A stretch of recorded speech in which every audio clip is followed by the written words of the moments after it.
संदेह। रामनिहाल अपना बिखरा हुआ सामान बांधने में लगा।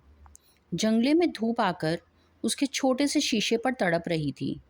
अपना उज्जवल आलोक खंड व छोटा सा दर्पण बुद्ध की सुंदर प्रतिमा को अर्पण कर रहा था, किंतु प्रतिमा ध्यान मग्न थी।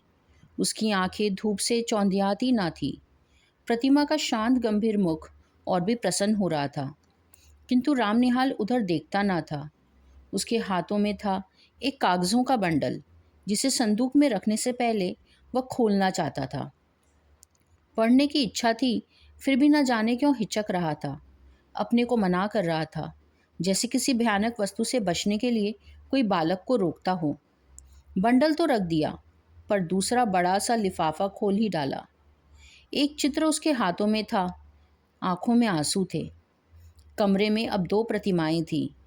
बुद्धदेव अपनी विराग महिमा में निमग्न, रामनिहाल राग शैल सा अचल, जिसमें से हृदय का द्रव्य आंसुओं की निर्झणी बनकर धीरे धीरे बह रहा था। किशोरी ने आकर हल्ला मचा दिया। भाभी, अरे भाभी, देखा नहीं तूने? रामनिहाल रो रहे हैं। अरे तू चल भी। श्यामा वहाँ खड़ी हो गई। उसके आने पर भी रामनिहाल उसी भाव में विस्मृत सा अपनी करुणा धारा बहा रहा था। श्यामा ने कहा, निहाल बाबू। निहाल ने आंखें खोलकर कहा, क्या है? अरे मुझे क्षमा कीजिए। फिर आंसू पहुँचने लगा। बात क्या है? कुछ सुनूं भी। तुम क्यों जाने के समय ऐसे दुखी हो रहे हो? क्या हम लोगों से कुछ अपराध हुआ? तुमसे अपराध होगा? यह क्या कह रही हो? मैं रोता हूँ, इसमें मेरी ही भूल है। प्रायश्चित करने का यह ढंग ठीक नहीं। मैं यह धीरे धीरे समझ रहा हूँ, किंतु क्या करूँ? यह मन नहीं मानता। श्यामा जैसे सावधान हो गई। उसने पीछे फिरकर देखा कि किशोरी खड़ी थी। श्यामा ने कहा, जा बेटी, कपड़े धूप में फैले हैं, वहीं बैठ। किशोरी चली गई। अब जैसे सुनने के लिए प्रस्तुत होकर श्यामा एक चटाई खींचकर बैठ गई। उसके सामने छोटी सी बुद्ध प्रतिमा सागवान के सुंदर मेज पर धूप के प्रतिबिंब में हंस रही थी। रामनिहाल कहने लगा, श्यामा, तुम्हारा कठोर व्रत, वैधव्य का आदर्श देखकर मेरे हृदय में विश्वास हुआ कि मनुष्य अपनी वासनाओं का दमन कर सकता है, किंतु तुम्हारा अवलंब बड़ा दृढ़ है। तुम्हारे सामने बालकों का झुंड हंसता है, खेलता है, लड़ता झगड़ता है, और तुमने जैसे बहुत सी देव प्रतिमाएं श्रृंगार से सजाकर हृदय की कोठरी को मंदिर बना दिया, किंतु मुझको वह कहाँ मिलता। भारत के भिन्न भिन्न प्रदेशों में छोटा मोटा व्यवसाय, नौकरी और पेट पालने की सुविधाओं को खोजता हुआ जब तुम्हारे घर में आया, तो मुझे विश्वास हुआ कि मैंने घर पाया। मैं जब से संसार को जानने लगा, तभी से मैं गृहहीन था। मेरा संदूक और ये थोड़े से सामान, जो मेरे उत्तराधिकार का अंश था, अपनी पीठ पर लादे हुए घूमता है, ठीक उसी तरह जैसे कंजर अपनी गृहस्थी टट्टू पर लादे हुए घूमता है। मैं चतुर था, इतना चतुर जितना मनुष्य को ना होना चाहिए, क्योंकि मुझे विश्वास हो गया कि मनुष्य अधिक चतुर बनकर अपने को अभागा बना लेता है और भगवान की दया से वंचित हो जाता है। मेरी महत्वाकांक्षा, मेरे उन्नतिशील विचार मुझे बराबर दौड़ाते रहे। मैं अपनी कुशलता से अपने भाग्य को धोखा देता रहा। यह भी मेरा पेट भरते देता है। कभी कभी मुझे ऐसा मालूम होता है कि यह दांव बैठा कि मैं अपने आप पर विजयी हुआ और मैं सुखी होकर, संतुष्ट होकर चैन से संसार के कोने में बैठ जाऊंगा। किंतु वह मृग मरीचिका थी। मैं अब तक जिनके यहाँ नौकरी करता रहा, वे लोग बड़े ही सुशिक्षित और सज्जन हैं। मुझे मानते भी बहुत हैं। तुम्हारे यहाँ का घर सा सुख है, किंतु यह सब मुझे छोड़ना ही पड़ेगा। इतनी बात कहकर रामनिहाल चुप हो गया। तो तुम काम की बात एक ना कहोगे? व्यर्थ ही इतनी। श्यामा और कुछ कहना चाहती थी कि उसे रोककर रामनिहाल कहने लगा, मैं तुमको अपना शुभचिंतक, मित्र, रक्षक समझता हूँ। फिर तुमसे ना कहूँगा तो यह भार कब तक ढोता रहूँगा। यह चैत है, ठीक है। कार्तिक की पूर्णिमा थी। मैं कामकाज से छुट्टी पाकर संध्या की शोभा देखने के लिए दशाश्वमेध घाट पर जाने के लिए तैयार था। ब्रजकिशोर बाबू ने कहा, तुम तो गंगा के किनारे टहलने जाते ही हो। आज मेरे एक संबंधी आ गए, इन्हें भी एक बजरे पर बैठाकर घुमाते जाओ। मुझे आज छुट्टी नहीं है। मैंने स्वीकार कर लिया। ऑफिस में बैठा रहा। थोड़ी देर में भीतर से एक पुरुष के साथ एक सुंदरी स्त्री निकली और मैं समझ गया कि मुझे इन्हीं लोगों के साथ जाना होगा। ब्रजकिशोर बाबू ने कहा, मान मंदिर घाट पर बजरा ठीक है। निहाल आपके साथ जा रहे हैं।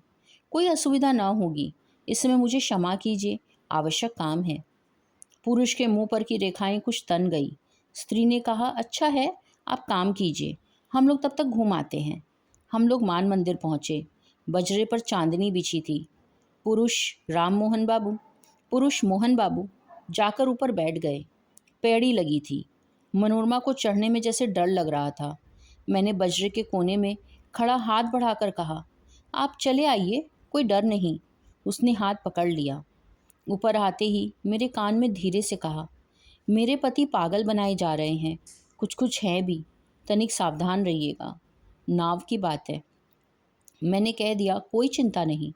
किंतु ऊपर जाकर बैठ जाने पर भी मेरे कानों के समीप उस सुंदर मुख का सुरभित निश्वास अपनी अनुभूति दे रहा था। मैंने मन को शांत किया। चांदनी निकल आई थी। घाट पर आकाश दीप जल रहे थे और गंगा की धारा में भी छोटे छोटे दीपक बहते हुए दिखाई देते थे। मोहन बाबू की बड़ी बड़ी गोल आंखें और भी फैल गई। उन्होंने कहा, मनोरमा, देखो इस दीपदान का क्या अर्थ है, तुम समझती हो? गंगा जी की पूजा, और क्या। मनोरमा ने कहा, यही तो तुम्हारा मेरा मतभेद है। जीवन के लघु दीप को अनंत की धारा में बहा देने का यह संकेत है। आह, कितनी सुंदर कल्पना, कहकर मोहन बाबू जैसे उच्छ्वसित हो उठे। उनकी शारीरिक चेतना मानसिक अनुभूति से मिलकर उत्तेजित हो उठी। मनोरमा ने मेरे कानों में धीरे से कहा, देखा ना आपने? मैं चकित हो रहा था। बजरा पंचगंगा घाट के समीप पहुंच गया।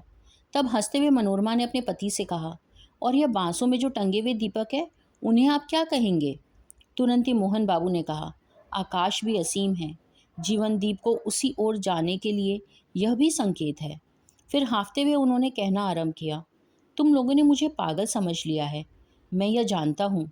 ओह संसार की विश्वासघात! इनकी ठोकरों ने मेरे हृदय को विक्षिप्त बना दिया है, मुझे उससे विमुख कर दिया है। किसी ने मेरे मानसिक विप्लवों में मुझे सहायता नहीं दी। मैं ही सबके लिए मरा करूं। अब मैं यह नहीं सह सकता। मुझे अकपट प्यार की आवश्यकता है। जीवन में वह कभी नहीं मिला। तुमने भी मनोरमा, तुमने भी। मनोरमा घबरा उठी। उसने कहा, चुप रहिए, आपकी तबीयत बिगड़ रही है, शांत हो जाइए। क्यों शांत हो जाऊं? रामनिहाल को देखकर चुप रहूं? वह जान जाए, उसमें मुझे कोई भय नहीं। तुम लोग छिपाकर सत्य को छलना क्यों बनाती हो? मोहन बाबू के श्वासों की गति तीव्र हो उठी। मनोरमा ने हताश भाव से मेरी ओर देखा। वह चांदनी रात में विशुद्ध प्रतिमा सी निश्चेष्ट हो रही थी। मैंने सावधान होकर कहा, मान जी, अब घूम चलो। कार्तिक की रात चांदनी में शीतल हो चली थी। नाव मान मंदिर की ओर घूम चली। मैं मोहन बाबू के मनोविकार के संबंध में सोच रहा था। कुछ देर चुप रहने के बाद मोहन बाबू फिर अपने आप से कहने लगे, ब्रजकिशोर को मैं पहचानता हूँ मनोरमा। उसने तुम्हारे साथ मिलकर जो षड्यंत्र रचा है, मुझे पागल बना देने का जो उपाय हो रहा है, उसे मैं समझ रहा हूँ। तो ओह, आप चुप ना रहेंगे? मैं कहती हूँ, यह व्यर्थ का संदेह आप मन से निकाल दीजिए, या मेरे लिए संख्या मंगा दीजिए, छुट्टी हो। स्वस्थ होकर बड़ी कोमलता से मोहन बाबू कहने लगे, तुम्हारा अपमान होता है। सबके सामने मुझे यह बात ना कहनी चाहिए। यह मेरा अपराध है। मुझे क्षमा करो मनोरमा। सचमुच मनोरमा के कोमल चरण मोहन बाबू के हाथ में थे। वह पैर छुड़ाती हुई पीछे खिसकी। मेरे शरीर से उसका स्पर्श हो गया। वह शुद्ध और संकेच में उब चुब रमणी जैसे किसी का आश्रय पाने के लिए व्याकुल हो गई। मनोरमा में दीनता से मेरी ओर देखकर कहा, अब देखते हैं ना? सचमुच मैं देख रहा था। गंगा की घोर धारा पर बजरा फिसल रहा था। नक्षत्र बिखर रहे थे और एक सुंदर युवती मेरा आश्रय खोज रही थी। अपनी सब लज्जा और अपमान लेकर वह दुर्वह संदेह भार से पीड़ित स्त्री जब कहती थी, आप देखते हैं ना, तब मानो मुझसे प्रार्थना करती थी कि कुछ मत देखो, मेरा व्यंग उपहास देखने की वस्तु नहीं। मैं चुप था। घाट पर बजरा लगा। फिर वह युवती मेरा हाथ पकड़कर पैड़ी पर से संभलती हुई उतरी, और मैंने एक बार न जाने क्यों धृष्टा से मन में सोचा कि मैं धन्य हूँ। मोहन बाबू ऊपर चढ़ने लगे। मैं मनोरमा के पीछे पीछे था, अपने पर भारी बोझ डालकर धीरे धीरे सीढ़ियों पर चढ़ रहा था। उसने धीरे से मुझसे कहा, रामनिहाल जी, मेरी विपत्ति में आप सहायता न कीजिएगा। मैं अवाक था। श्यामा ने एक बार गहरी दृष्टि से रामनिहाल को देखा। वह चुप हो गया। श्यामा ने आज्ञा भरे स्वर में कहा, आगे और भी कुछ है या बस? राम निहाल ने सिर झुकाकर कहा, हाँ और भी कुछ है। तो वही कहो ना। कहता हूँ। मुझे धीरे धीरे मालूम हुआ कि ब्रजकिशोर बाबू यह चाहते हैं कि मोहनलाल अदालत से पागल मान लिए जाएं और ब्रजकिशोर उनकी संपत्ति के प्रबंधक बना दिए जाएं, क्योंकि वे ही मोहनलाल के निकट संबंधी थे। भगवान जाने इसमें क्या रहस्य है, किंतु संसार तो दूसरों को मूर्ख बनाने के व्यवसाय पर चल रहा है। मोहन अपने संदेह के कारण पूरा पागल बन गया। तुम जो चिट्ठियों का बंडल देख रही हो वो मनोरमा का है। राम निहाल फिर रुक गया। श्यामा ने फिर तीखी दृष्टि से उसकी ओर देखा। राम निहाल कहने लगा, तुमको भी संदेह हो रहा है, सो तो ठीक ही है। मुझे भी कुछ संदेह हो रहा है। मनोरमा क्यों मुझे इस समय बुला रही है? श्यामा ने हंसकर कहा, तो क्या तुम समझते हो मनोरमा तुमको प्यार करती है? वह दुष्चरित्रा है। छी राम निहाल, ये तुम क्या सोच रहे हो? देखो तो हाथ में कौन सा चित्र है, मनोरमा का ही।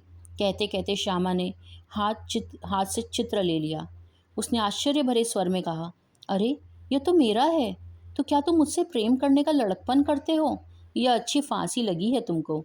मनोरमा तुमको प्यार करती है और तुम मुझे। मन के विनोद के लिए तुमने अच्छा साधन जुटाया है, तभी कायरों की तरह यहाँ से बोरिया बंधना लेकर भागने की तैयारी कर ली है। राम निहाल हतबुद्धि अपराधी सा श्यामा को देखने लगा, जैसे उसे कहीं भागने की राह न हो। श्यामा दृढ़ स्वर में कहने लगी, निहाल बाबू, प्यार करना बड़ा कठिन है। तुम इस खेल को नहीं जानते, इसके चक्कर में मत पड़ो। हाँ, एक दुखिया स्त्री तुमको अपनी सहायता के लिए बुला रही है। जाओ, उसकी सहायता करके लौट आओ। तुम्हारा सामान यहीं रहेगा। तुमको अभी यहीं रहना होगा, समझे? अभी तुमको मेरी संरक्षता की आवश्यकता है। उठो, नहा धो लो। जो ट्रेन मिले उससे पटना जाकर ब्रजकिशोर की चालाकियों से मनोरमा की रक्षा करो। फिर मेरे यहाँ चले आना। यह सब तुम्हारा भ्रम था, संदेह था। राम निहाल धीरे से उठकर नहाने चला गया।